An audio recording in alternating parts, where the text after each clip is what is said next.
UCMMA is sponsored by Silka Carpets. Dominate the ground you walk on with a Silka carpet. Main event time, people, now. Tony Giles. Men fear me, women love me, and children want to be me. Tony Giles, a.k.a. the Rhino. Let's get it on. Yeah, my name's Wes Crane, from Hemel Hempstead, fighting out of MMA X Gym. Ah! The Savage! 17 of the bell is mine! Who's it mine? Mum is mine! It's getting emotional! Just been doing pretty much the same as usual. Lots of pads, sparring, technical sessions, bit of pull work. It's usual, really. The message to my opponent. I hope you've been training really hard for this. I know you're undefeated, but you've got to remember, it's time to fight the Rhino. Yeah, I'm here to fight Tony Giles. Tony, I know you're a tough fighter. You like to stand there and bang on that. So do I. Let's get it on. Why do you think they call me the Rhino? Why? It's not for delivering papers, that's for sure! Ah.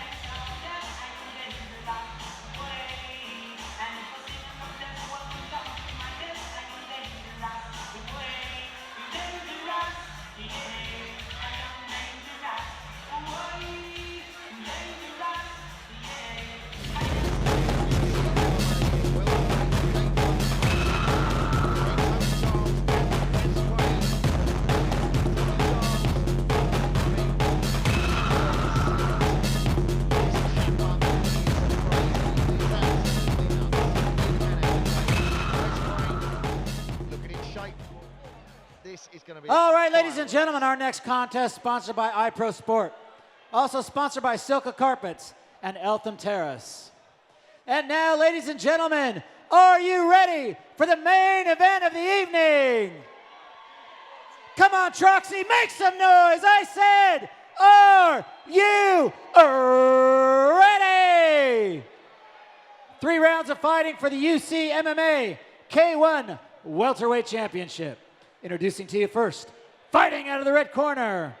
This man is a K1 fighter and brings with him into the cage a record of 10 wins opposite just 1 defeat. He stands 5 feet 10 inches tall. His official weight, 77.3 kilograms. Fighting out of Team Rhino, here is Tony, the Rhino Giles. And his opponent, fighting out of the blue corner. This man's a K1 fighter and brings with him into the cage an undefeated record of 8 wins, opposite no defeats. He stands 6 feet tall. His official weight, 76.3 kilograms. Fighting out of MMA Max Gym, here is Wes, the Slapper Crane. And when the action begins, the man in charge, your referee in the cage, Sam the Man Ahmedi. Here we go, Rob. Main event time, title fight, welterweight UCMMA, K1 title on the line. Tonight, this, in my opinion, skill-wise, is probably Tony's biggest test. And after 8 unbeaten contests, I'd say that this is Wes Crane's biggest test. Big fight for both parties. They touch gloves, move to their mutual corners. And away we go. Tony Giles is quite light on his feet. He likes to counter punch. He's not a big kicker, but he has got a great outside low kick. Wes Crane, he's rangy. He's quite a tidy kickboxer. He's not a boxer who's changed to kickboxing. Nice inside low kick. Giles returns an outside low kick of his own. And again. Giles looks like he's setting a spinning technique up there. Trading kicks at the moment. Crane unfazed by the movement of Giles quite often. Giles able to initiate his movement quite quickly, putting fighters off, but Crane looks very composed. Yep, and you may find that, you know, if he's done his research well, perhaps he wants to take this fight into the second and third round. Wear Giles down, let him throw these shots that are going to wear him out. Once his gas tank's half empty, then Wes Crane's going to start to come forward and unload. Well, at the moment, Crane doing a good job just walking down Giles, forcing Giles into throwing off his back foot, if you like. Exactly. So at the moment, yep, Giles is the one expending energy. Good clinch. Both fighters having their moments. Yep. For those unfamiliar with K1 rules, it's kickboxing. Low kicks allowed, knees to the body and head allowed, punches to the head allowed, no elbows and no clinch work. If you do hold your opponent with both hands, the referee will allow you to deliver one knee strike and then you must separate. It's designed for fast-paced, continuous action. When K1 was invented, the rules were designed because they wanted finishes. They don't want fights to go the 3 rounds and then the judges score it. They want to see finishes, and in fact, that's bolstered by the fact that if the judges score it a draw after 3 rounds, they fight on for an extra 4th round to try and find out who is the better fighter. Good work by Giles now, chopping away at that leg of Crane, but Crane calling it on. Crane retaliating now with a kick of his own.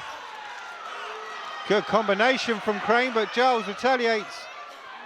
Both fighters having their moments, Grant. Yep, both of them took a few shots there. Giles' hands, as usual, very low. He's expended a lot of energy in this round. Giles just doesn't look as light and quick as we've seen him previously, Grant, I don't think. There's something not quite as sharp, I don't think. Well, you say that, Rob, but maybe it's a bit of wisdom. He's trying to be a more efficient fighter.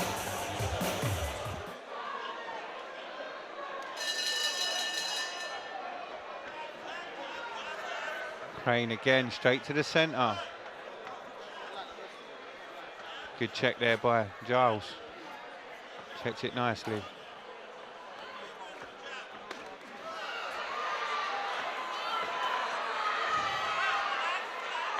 You can see the welts of the left leg of Giles from the kicks from Crane. Yeah. Giles was laughing them off in that first round, but if somebody's shin lands to your outer thigh, Rob, you know, it's often described as a baseball bat, and that's exactly what it feels like, only there's more weight behind it.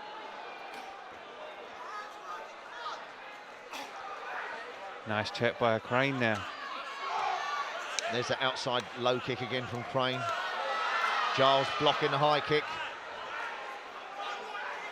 Crane calling it on. Giles happy to just use his movement, slipping in and out. I think from a judge's point of view, I'd have given the first round to Tony Giles. He was the busier fighter. He's the fighter coming forward.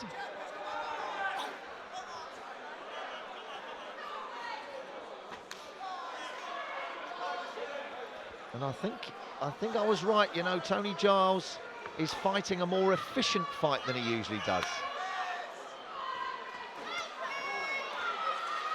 A little more composure. Exactly.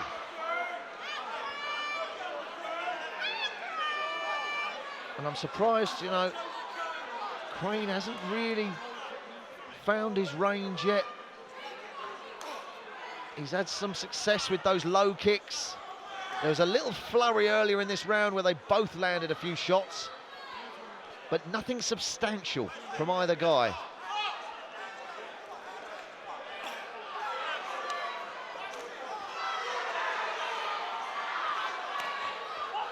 Giles with that big bomb.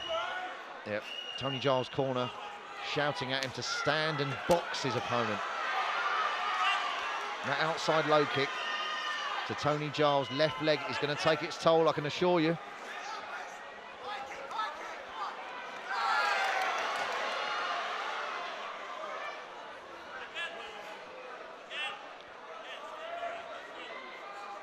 I thought we would have seen Wes Crane come forward a bit more and commit. And they're both chopping away at that lead leg. And there you go, clash of shins. I can assure you that hurt. Yeah, and it's interesting, you know, Tony Giles, every now and again, he just sort of bends over to his right, and that's when Wes Crane attempts a sort of a head kick with Giles bent over. Giles has blocked it each time up until now. There's the end of the second round. We go into the third and final round. I thought this fight would have been very, very explosive from the first bell, and I wouldn't have thought it would have gone this far. So here we go. The deciding round, they touch gloves. There's that kick. Oh, beautiful. And you called it, Grant. He was waiting to time it. That's the kick I've been on about. Somebody did their homework. Tony Giles. He's out of it. He's done. It's been called. Wes Crane wins beautifully. Wow, and Grant, you called it. You saw it in the second round. Wes Crane aimed it a couple of times, didn't quite get it, timed it in the third beautifully. All right, ladies and gentlemen, our referee, Sam Ahmedi, calls a stop to this contest at 21 seconds in the second round. Declaring your winner by TKO and new UCMMA K1 welterweight champion, Wes the Slapper Crane. And your runner-up, Tony the Rhino Giles. True warriors, true gentlemen again, shaking hands. Tone, I can see by your eyes you're ready to go another 10 rounds, you know what I mean? You know, it takes a good punch to get me wound up. I was just getting up, I thought, yes, now we've got a fight. Last round, I'm going out for war, and he stopped it for no reason. I want a rematch, simple as that. Well, listen, I think Sam Ahmedi, I might get Sam Ahmedi in here, maybe you and Sam Ahmedi, but no, we'll let that go. Listen, he's a good referee, he knows what he's doing, but we'll definitely talk because that had the makings of another... It should have been stopped. Listen, Do you think that fight should have been stopped? I personally don't think so, but listen, what am I? I'm just a silly promoter. Your runner-up, Tony the Rhino Giles! True gentlemen, true warriors. And still. I mean, you just heard Giles. I mean, would you be up for a rematch, or is that like you've done it now? I need to talk to that man over there, my coach, so I'll come back and talk with him. Yeah, I mean, you've got a fantastic record underneath you now. You're undefeated. You've got a great camp, people that support you. Your supporters are phenomenal. The whole gym is like that, the whole gym. Look at them, they're still raring to go. They wanted another few rounds. Is there anyone you'd like to thank? I know you've got a huge fan base. Yeah. First, I need to shout out to my daughter and say happy birthday. I'm in here getting smashed up while she's eating cake at home. And my boy's sitting at home all nervous. Everyone that's come out to support me, you're all fucking loyal. I love you. Can't wait to see the rest of you. All my family and everyone at the gym. Everyone. Well done. Everyone, you're champ. Wes Crane. You know what, Wes?